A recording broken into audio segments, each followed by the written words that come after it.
નમસ્કાર મિત્રો, સ્વાગત છે આજના હવામાન વિભાગના સમાચારમાં। તો મિત્રો, હવામાન નિષ્ણાત અંબાલાલ પટેલે આગાહી કરી છે।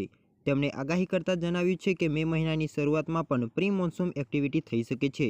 તારીખ 4, 5, 6 મેથી ગુજરાતમાં પૂર્ણ ગરમી આવશે। આ દિવસો દરમિયાન મિત્રો ગુજરાતમાં લોકસભાની ચૂંટણી માટે મતદાન પણ થવાનું છે। આ બાદ મિત્રો 10 થી 14 મે વચ્ચે પ્રી મોન્સૂન એક્ટિવિટી પણ થશે।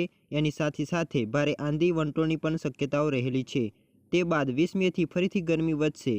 ત્યાર પછી મિત્રો ફરીથી 24-25 મેથી પ્રી મોન્સૂન એક્ટિવિટી રહેશે, જેમાં 24 મેથી 4 જૂન વચ્ચે આંધી વંટોળ સાથે વરસાદ આવવાની શક્યતાઓ છે।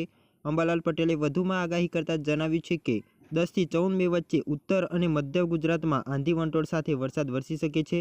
10 થી 14 મે વચ્ચે હવામાનમાં પલટા બાદ 20 મે બાદ ગરમીમાં ફરી વધારો થશે, તો ગુજરાતના ભાગોમાં તાપમાન 44 ડિગ્રી સુધી જવાની આગાહી મિત્રો કરવામાં આવી છે। આમ રાજ્યમાં આવનારા 20 દિવસમાં ભારે ગરમી અને કમોસમી વરસાદની આગાહી મિત્રો કરવામાં આવી છે। જો કે મિત્રો 7 જૂનથી સાગરમાં પવનો બદલાતા ફરી વરસાદ આવશે।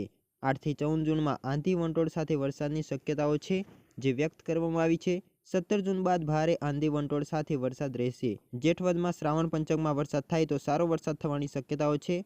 આ બાદ ગુજરાતમાં ચોમાસાની એન્ટ્રી થશે। વધુમાં જાણીએ તો હાલમાં ગુજરાત પર આવતા પવનની દિશા ઉત્તર પશ્ચિમ દિશા તરફની છે, જેથી તાપમાન આગામી 3 દિવસ દરમિયાન યથાવત રહેશે તેવી આગાહી કરવામાં આવી છે।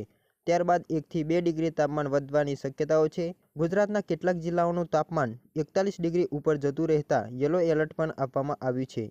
એપ્રિલ મહિનામાં ગયા વર્ષના તમામ રેકોર્ડ તૂટી ગયા છે। એપ્રિલ મહિનામાં હીટવેવની સ્થિતિ સૌથી વધુ જોવા મળી છે, ત્યારે હવે મે મહિનો પણ સૌથી વધુ ગરમીનો રેકોર્ડ તોડશે તેવી આગાહી મિત્રો કરવામાં આવી છે।